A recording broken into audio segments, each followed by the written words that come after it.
Welcome to taste styles and travels by Thasna Shamna. അപ്പോൾ ഇത് May 5 ഇക്കാരെ ബർത്ത്ഡേ എന്നെടുത്ത വീഡിയോ ആണ് കേട്ടോ. വോയിസ് കൊടുത്തിടാൻ ടൈം കിട്ടിയില്ല, അതുകൊണ്ടാണ് കേട്ടോ വീഡിയോ ഇത്രയും ഡിലേ ആയത്. ബർത്ത്ഡേ നമ്മൾ മിഡ് നൈറ്റിൽ തന്നെ കേക്കൊക്കെ കട്ട് ചെയ്ത് സെലിബ്രേറ്റ് ചെയ്തിട്ടുണ്ടായിരുന്നു. നൈറ്റ് പ്രത്യേകിച്ച് പ്ലാനിങ് ഒന്നും ഉണ്ടായിരുന്നില്ല. പിന്നെ നമ്മൾ വെറുതെ ഒന്ന് പുറത്തിറങ്ങാമെന്നും പറഞ്ഞ് ഇറങ്ങിയതാണ്. ഇങ്ങനെ പോയിക്കൊണ്ടിരിക്കുകയാണ് നമ്മൾ ശംഖുമുഖത്ത് പോകാം എന്നൊരു തീരുമാനത്തിലെത്തിയത്. സൺഡേ ആയതുകൊണ്ട് തന്നെ അത്യാവശ്യം നല്ല തിരക്കുണ്ടായിരുന്നു റോഡിലൊക്കെ. പിന്നെ ഞങ്ങളിങ്ങനെ കാര്യം പറഞ്ഞു. പക്ഷെ നല്ല കൂൾ കാമായിട്ടുള്ളൊരു അന്തരീക്ഷമായിരുന്നു. നൈറ്റ് ബൈക്കിൽ പോകാൻ എനിക്ക് ഭയങ്കര ഇഷ്ടമാണ് കേട്ടോ. നിങ്ങൾക്ക് എങ്ങനെയാണ്, ബൈക്കിൽ പോകാൻ ഇഷ്ടമാണോ? അങ്ങനെ ലോങ് ട്രിപ്പ് നമ്മളങ്ങനെ ബൈക്കിലൊന്നും അങ്ങനെ അധികം പോവാറില്ല. പക്ഷേ ഇക്കാൻ ഒരുപാട് നിർബന്ധിച്ച് ലാസ്റ്റ് ബൈക്കിൽ പോവാം എന്നൊരു തീരുമാനത്തിലെത്തി. പിന്നെ ശംഖുമുഖത്തോട്ട് ആയതുകൊണ്ട് തന്നെ ബൈക്കിൽ പോകണമെന്നാണ് നല്ലത്. ട്രിവാൻഡ്രം ലുലുവിൻ്റെ ഫ്രണ്ടിലെത്തിയപ്പോൾ തന്നെ ഭയങ്കര തിരക്കും ബ്ലോക്കും ആയിരുന്നു. ഈ വണ്ടികൾ അത്രയേ ലുലു മോളിനകത്ത് കയറാനുള്ള വണ്ടികളാണ്.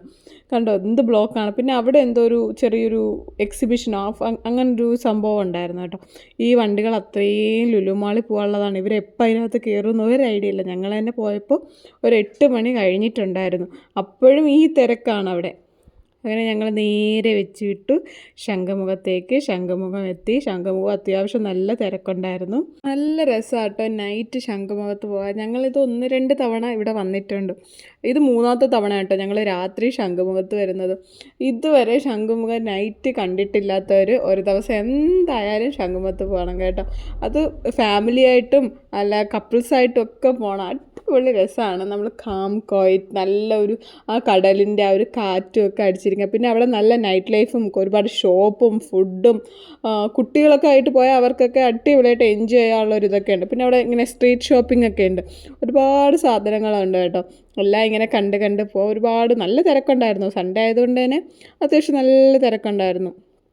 പിന്നെ ബാഗും അങ്ങനെ ഒരുപാട് കാര്യങ്ങളുണ്ടായിരുന്നു. ഞാൻ എല്ലാ ഷോപ്പിലും പോയി ഇങ്ങനെ തലയിട്ട് എല്ലാ സാധനങ്ങളൊക്കെ ഇങ്ങനെ നോക്കി. എന്നിട്ട് പിന്നെ അവിടെ നിന്ന് തിരിച്ചിറങ്ങി വരും. അതൊരു രസമാണ്. പിന്നെ എല്ലാ കമ്മൽ സ്റ്റോളിൻ്റെ അടുത്തും, അതായത് ഇയറിങ്സ് കിട്ടുന്നിടത്തും ഒരു കൂട്ടം ആൾക്കാരുണ്ടായിരുന്നു. അഫോർഡബിൾ റേറ്റാണ്. എല്ലാം 30 റുപ്പീസും 40 റുപ്പീസിനകത്തൊക്കെ ഉള്ളായിരുന്നു. പിന്നെ അവിടെ ഫ്രഷ് മീൻ കിട്ടും കേട്ടോ. മീൻ ഇങ്ങനെ അരപ്പ് പുരട്ടി വെച്ചിട്ടുണ്ട്. നമുക്ക് ഇഷ്ടമുള്ളത് അവർ പൊരിച്ച് എടുത്തുമൊക്കെ തരും. പിന്നെ കുട്ടികളെ പറ്റിക്കാനുള്ള അടിപൊളി കളിപ്പാട്ടങ്ങളും എല്ലാം അവിടെ ഉണ്ടായിരുന്നു. പിന്നെ ഫുഡ് ഐറ്റംസ് ആയിട്ട് ബേൽപൂരി, പാനിപൂരി അങ്ങനത്തെ ഒരുപാട് സാധനങ്ങൾ, പിന്നെ കടല മസാല, ചോളം, ഒരുപാട് സാധനങ്ങളൊക്കെ ഉണ്ടായിരുന്നു. പിന്നെ ഞങ്ങൾ രണ്ടുപേരും കുറച്ചധികം നേരം കടപ്പുറത്തിൻ്റെ അവിടെ നിന്നും കേട്ടോ.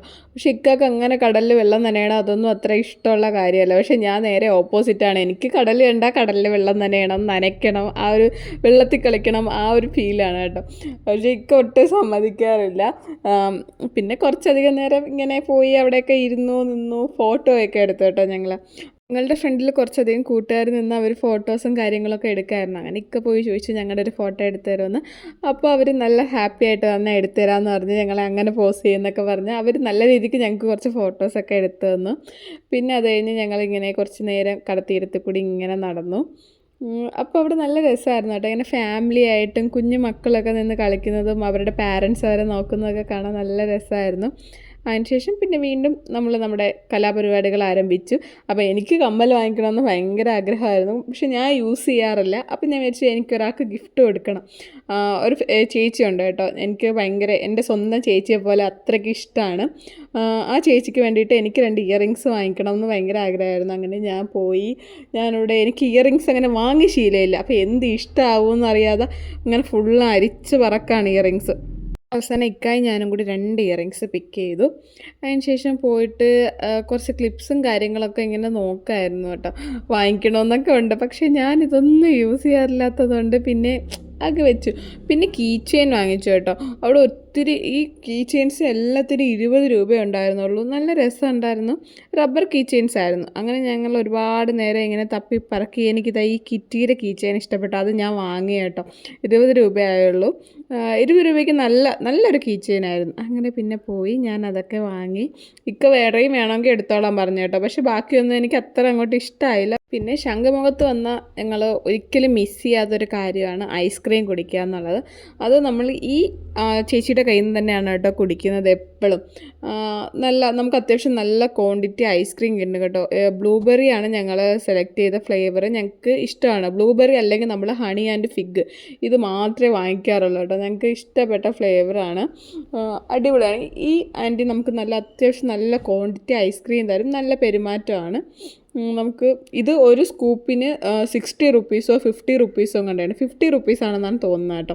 അങ്ങനെ ഞങ്ങൾ 2 പേരും കൂടി ഐസ്ക്രീം വാങ്ങിച്ചു. ഞങ്ങൾക്ക് എക്സ്ട്രാ കോണും തന്നു കേട്ടോ. പിന്നെ ഞങ്ങൾ അവിടെ ഒരു മരത്തിൻ്റെ ചുവട്ടിൽ പോയി കുറച്ചധികം നേരം അവിടെ ഇരുന്നു. അങ്ങനെ അവിടെ ഇരുന്നപ്പോഴത്തേക്ക് എനിക്കൊരാഗ്രഹം, എനിക്കൊരു ഉമ്മൻ തരുമെന്ന് ചോദിച്ചു. അപ്പോൾ ചുറ്റും ഇങ്ങനെ നോക്കിയിട്ട് എനിക്കൊരു കിസ് തന്നു കേട്ടോ. അതൊക്കെ രസമാണ്. ശംഖുമുഖത്തു നിന്ന് ഇറങ്ങിയപ്പോൾ തന്നെ ഒരു 10 മണി കഴിഞ്ഞിട്ടുണ്ടായിരുന്നു കേട്ടോ. പക്ഷെ നമ്മൾ അവിടെ നിന്നൊന്നും കഴിച്ചില്ല. ഞങ്ങൾക്ക് അപ്പോൾ ഫുഡ് കഴിക്കാനെന്നുള്ളൊരു ഇൻട്രസ്റ്റ് ഉണ്ടായിരുന്നില്ല. പിന്നെ കുറച്ചധികം നേരം നമ്മൾ യാത്രയൊക്കെ ചെയ്ത് ഓരോ കാര്യങ്ങളൊക്കെ പറഞ്ഞ്, ഞാൻ ഭയങ്കര സംസാരിക്കുന്ന ഒരാളാണ് കേട്ടോ. അങ്ങനെ എൻ്റെ എല്ലാ കാര്യങ്ങളും ഇങ്ങനെ കേട്ടുകൊണ്ടിരിക്കുകയായിരുന്നു. അങ്ങനെ നമ്മൾ കഴക്കൂട്ടെത്തിയപ്പോൾ കൊക്കോ ട്രീയിലെ ഫുഡ് നല്ലതാണെന്ന് ഒരു ഫ്രണ്ട് പറഞ്ഞിട്ടുണ്ടായിരുന്നു കേട്ടോ. പിന്നെ നമ്മൾ അവിടെ തന്നെ കയറി ഫുഡ് മെനു ഒക്കെ ഇങ്ങനെ തപ്പി അരിച്ച് പറക്കി ഞങ്ങൾ ഷവർമ ആട്ടോ ഓർഡർ ചെയ്തത്. ഞാൻ വിത്തൗട്ട് മയണൈസിൻ്റെ ഒരു ഷവർമയും മയണൈസ് ഇട്ടൊരു ഷവർമയാണ് കേട്ടോ വാങ്ങിച്ചത്. അവിടെ ഒരുപാട് കാര്യങ്ങളും മെനൂസൊക്കെ ഉണ്ടായിരുന്നു. ഒരു ചെറിയ സ്പേസാണ്, പക്ഷേ അവർ നല്ല രീതിക്ക് അത് യൂട്ടിലൈസ് ചെയ്തിട്ടുണ്ടാവും. ഞങ്ങൾക്ക് നല്ല ഇഷ്ടപ്പെട്ടു ഷോപ്പ്. ഞങ്ങളിവിടെ ആദ്യമായിട്ടാണ് കഴിക്കുന്നത്. ഞങ്ങൾക്ക് നല്ല ഇഷ്ടമായിട്ടോ. ഫുഡൊക്കെ അത്യാവശ്യം അടിപൊളിയായിരുന്നു. നല്ല ക്വാണ്ടിറ്റി ഉണ്ടായിരുന്നു കേട്ടോ. അവിടെ നല്ല തിരക്കുണ്ടായിരുന്നിട്ട് നമ്മളെ കസ്റ്റമർ വന്നിരുന്ന ഉടനെ അവരുടെ കാര്യങ്ങളൊക്കെ നോക്കി ഒരു വിത്തിൻ 5 മിനിറ്റ്സ് തന്നെ അവർക്ക് വേണ്ട ഫുഡ് അവർ എത്തിക്കുന്നുണ്ട് കേട്ടോ. അത്രയ്ക്കും അവരതിനെ യൂട്ടിലൈസ് ചെയ്യുന്നുണ്ട്. പിന്നെ ഡ്രിങ്ക്സിൻ്റെ കാര്യമായിരുന്നു കേട്ടോ നമുക്ക് കൺഫ്യൂഷൻ. കണ്ണൂർ കോക്ടെയിലാണ് അവിടുത്തെ ഫേമസ്, പക്ഷേ അത് കിട്ടാൻ ഒരു ഹാഫ് ആൻ അവർ ഡിലേ ആവുമെന്ന് അവർ ആദ്യമേ വന്ന് പറഞ്ഞിട്ടുണ്ടായിരുന്നു. അതുകൊണ്ട് നമ്മളൊരു റെഡ് ഓഷനും ബ്ലൂ ഓഷനുമാണ് ഓർഡർ ചെയ്ത്. കമ്പാരിറ്റീവ്ലി റെഡ് ഓഷനായിരുന്നു കേട്ടോ നല്ല ടേസ്റ്റ്. റീസണബിൾ ആയിട്ടുള്ള പ്രൈസ് ആയിരുന്നു കേട്ടോ എല്ലാത്തിനും. അതിനുശേഷം പിന്നെ നമ്മൾ നേരെ വീട്ടിലേക്കാണ് കേട്ടോ പോയത്. അപ്പോൾ ഇത്രയൊക്കെ ഉണ്ടായിരുന്നുള്ളൂ ബർത്ത്ഡേ വിശേഷങ്ങൾ. അപ്പോൾ മറ്റൊരു വീഡിയോ ആയിട്ട് അടുത്ത ദിവസം കാണാം. അതുവരെ ബൈ ബൈ.